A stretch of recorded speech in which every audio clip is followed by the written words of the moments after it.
person that wanted to get married, especially because my mom and dad got divorced when I was 6. And then, she remarried after that, and that one didn't work as well. I just remember looking at her when I was younger and being like, don't worry, mommy, one day we're going to have a daddy like the guys in the movies. Hey guys, welcome to Little Black Book 91. We're talking to you guys about Ashley and why she chose to fall in love with Tyler, who had 3 kids that he had hidden from her. Now, she didn't know this until later on, so fair play to the sis. But we're going to talk to you about attachment styles and Love is Blind, and hopefully bring you into some understanding here. I also titled it Limerence as well, because I do believe that there is some limerence involved when it comes to anxious attaching people. Ashley let us know that she grew up in a household where her parents obviously divorced, and her mum actually went and did it again and failed. Sorry, I shouldn't say failed, failed the next marriage. And she then came up with this lovely tagline. She said, as a young girl, she said, don't worry, mummy, I will do it for us both. And she invested herself into this fantasy that she'll find this right kind of guy who will play this Prince, quote, quote, charming, who's going to do what her parents could not do.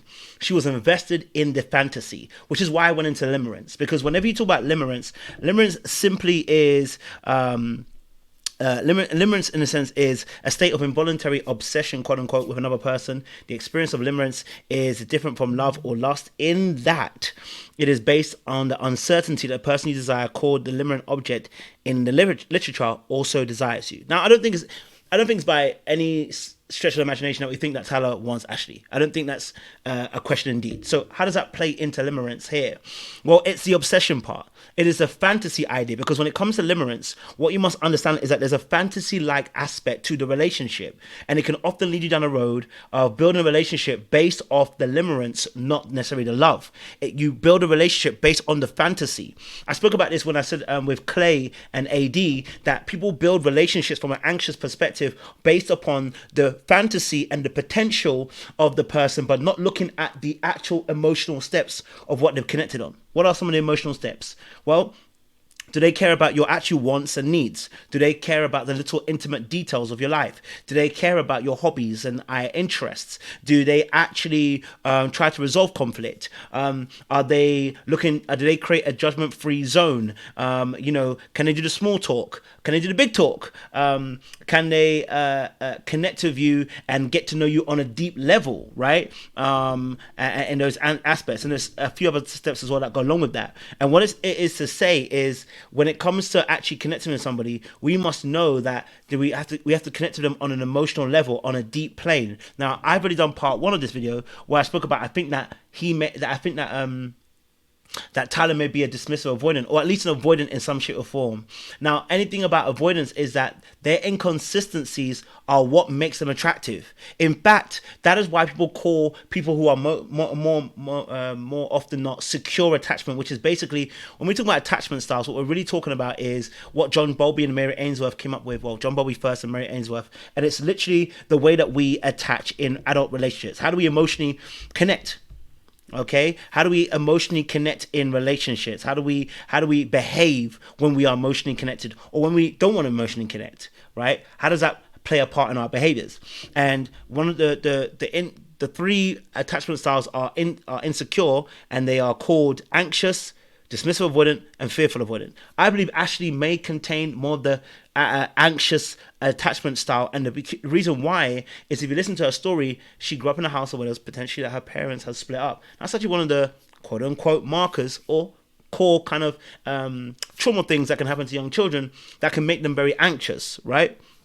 I mean, it can go the other way. They can become very avoidant. But what we see oftentimes, especially with women, because of society, how it rears them, is that if they are going to become avoidant, they tend to become fearful avoidant, because the fearful avoidant carries both the anxious and the avoidant traits. But let's just stick with the anxious trait for now, and deal with that, right? The anxious attachment, which is really about connecting in a particular way where you crave validation and reassurance externally. Okay, the fear of being rejected and abandoned and betrayed leads a person to people pleasing. Okay, due to inconsistent parenting, and because the emotional needs of the child were intermittently met, or I should say inconsistently met, they yearn and they try to earn affection, attention, and acknowledgement in their adult relationships.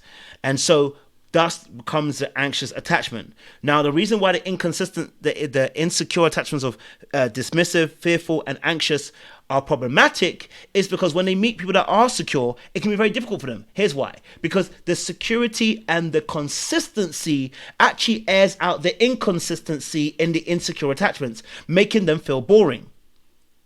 And this is why people can end up dating people that seem to be a little bit edgy when they're really, what they're saying is they're not very well attached. Okay. All right. And if somebody's got an avoidant attachment, because they are avoidant, they tend to have those also inconsistent patterns as well. They can be hot or they can be cold sometimes, right? They can be in, they can be out. They can be all in at a moment and then suddenly disappear, want to ghost on you and stonewall. And those patterns kind of are very familiar to the anxious person, and they give reward to an anxious person because the anxious person is trying to earn the affections and the validations. What better way to earn that than somebody who gets close and then removes himself? If I can pull you in, then there's brownie points for me because then I must be good enough because I pulled you back in, right? Which is what the child was trying to do with the parent. Now, going back to what I said about limerence, because limerence is about the fantasy and the idea of a relationship based on the obsession and the lust, of course, we know that they met through a wall. So how was that possible? Well, energy is energy, which is really interesting. That even though we may not see each other, energy don't lie. And so now when we're outside of the pods, right, we get given this information around about Tyler having 3 kids that he said are sperm donors. Okay, now I want to go onto her page really quickly because I'm going to break this down for you a little bit more because I want you to understand something as well about this situation. Ashley was said to be a ride or die. Okay, Ashley was said to be a ride or a die kind of person, and she is not beating around those. She's not going to beat those allegations at all. Let's look at her Instagram page. Okay, all right. So we saw on her page, she's put a BTS up. Bam. Ladies and gentlemen, she is not leaving that man. She has not left that man. Okay, forget about it. Okay, she's locked in. Okay, all right. She is locked in, even though he did lie, okay, to her, bold-facedly, because he didn't want to put it on camera.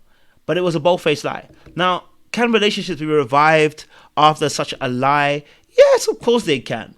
I mean, you know, this lies, people lie in relationships quite a lot.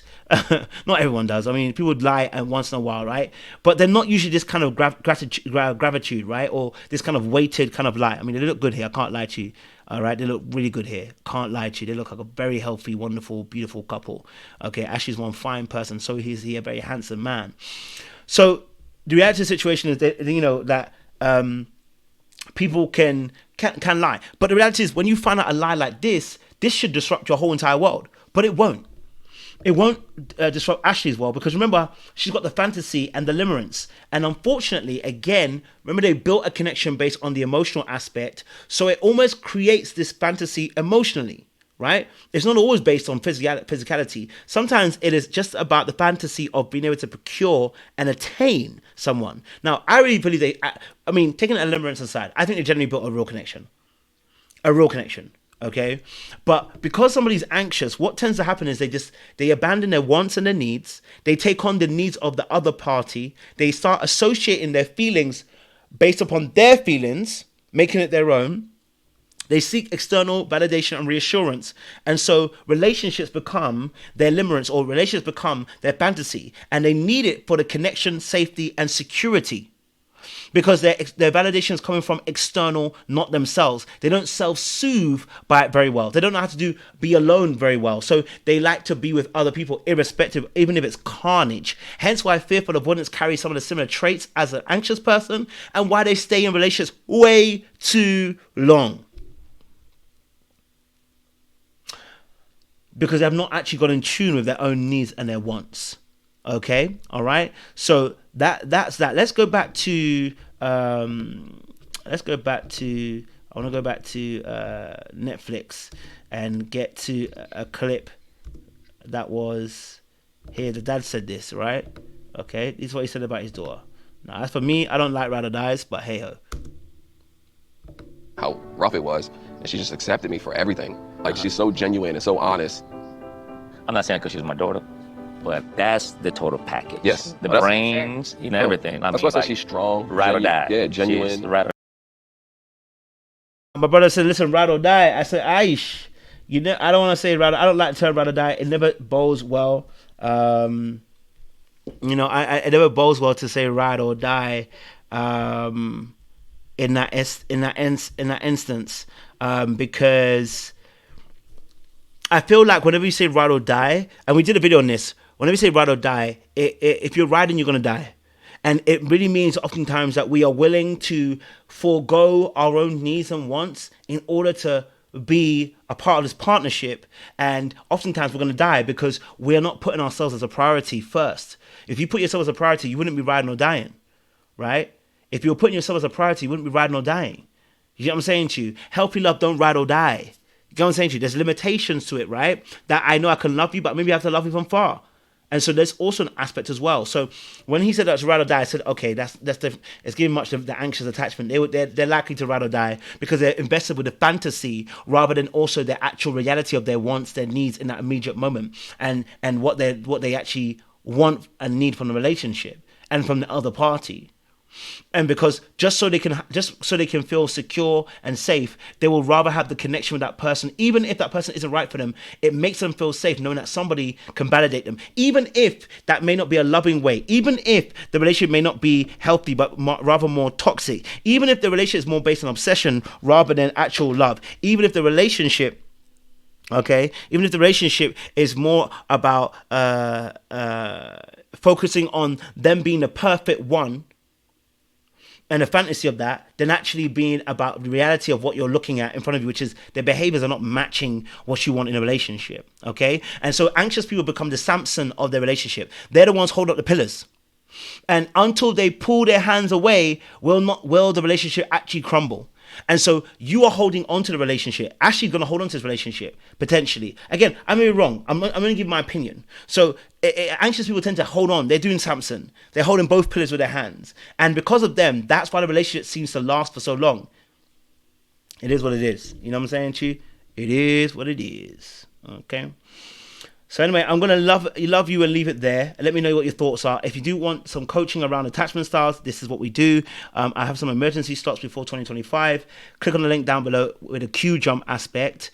And then you can get yourself booked in as well. We appreciate you guys. Stay locked, so let me know your thoughts down below.